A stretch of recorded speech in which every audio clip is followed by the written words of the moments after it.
एक बार एक छोटे से गांव में, जहां अंधविश्वास और पुरानी कहानियां हवा में घुली रहती थीं, एक नवयुवक अमन का परिवार नया नया आया था। अमन ने गांव में एक पुरानी हवेली देखी थी जो अपनी सुनसानियत और भयावहता के कारण जानी जाती थी। गांव वालों का मानना था कि वह हवेली अभिशप्त थी और कोई भी उसमें लंबे समय तक नहीं रह पाता था। कुछ कहते थे कि हवेली के अंदर कोई आत्मा कैद है जो हर अजनबी को अपने पास खींच लेती है।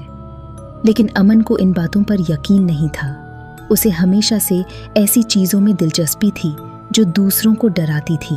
एक दिन उसने तय किया कि वह हवेली की सच्चाई जानने के लिए वहां जाएगा।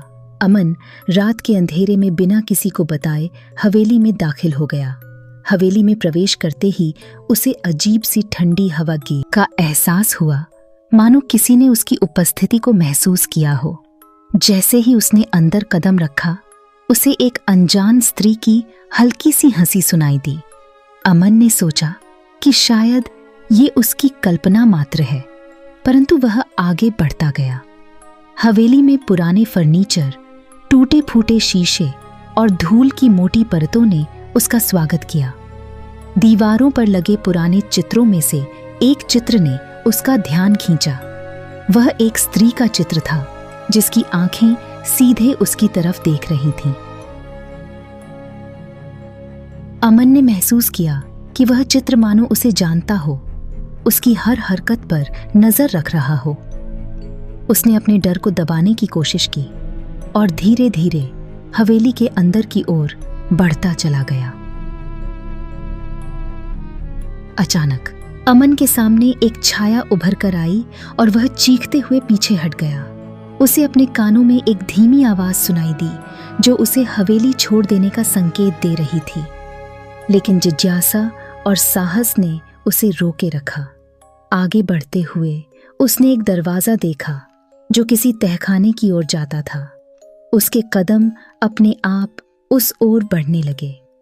तहखाने में अंधेरा था, पर जैसे ही उसने वहां प्रवेश किया, उसे एक ठंडी हवा का झोंका महसूस हुआ और तभी उसने देखा कि एक परछाई धीरे धीरे उसकी ओर बढ़ रही है।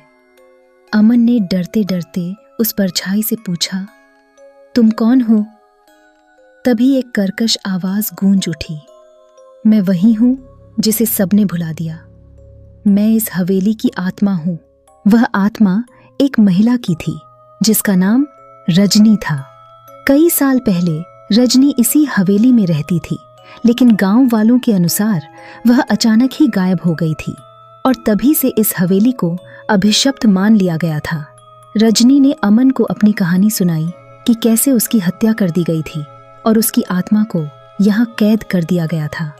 उसकी आत्मा को मुक्ति चाहिए थी और वह चाहती थी कि अमन उसकी सच्चाई गांव वालों को बताए ताकि उसकी आत्मा को शांति मिल सके। अमन ने उसकी बात मानी और उसकी मदद करने का वादा किया। जैसे ही अमन बाहर निकला और गांव वालों को रजनी की कहानी सुनाई, गांव वालों को इस पर विश्वास नहीं हुआ, पर अमन ने हिम्मत नहीं हारी और खुद जाकर उस स्थान पर रजनी के शव की तलाश शुरू कर दी। आखिरकार कई दिनों की मेहनत के बाद उसे तहखाने के नीचे रजनी का कंकाल मिला, जो उस भयावह सच्चाई का प्रमाण था। उसने पुलिस को बुलाकर सारी घटना की जानकारी दी और फिर रजनी की आत्मा को अंततः शांति मिल गई।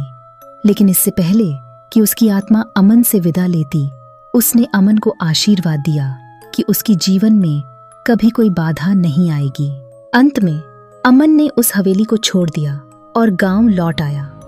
इस घटना ने गांव वालों को भी बहुत बड़ा सबक सिखाया कि कभी कभी अंधविश्वास के पीछे कोई वास्तविकता भी होती है जिसे समझना जरूरी होता है।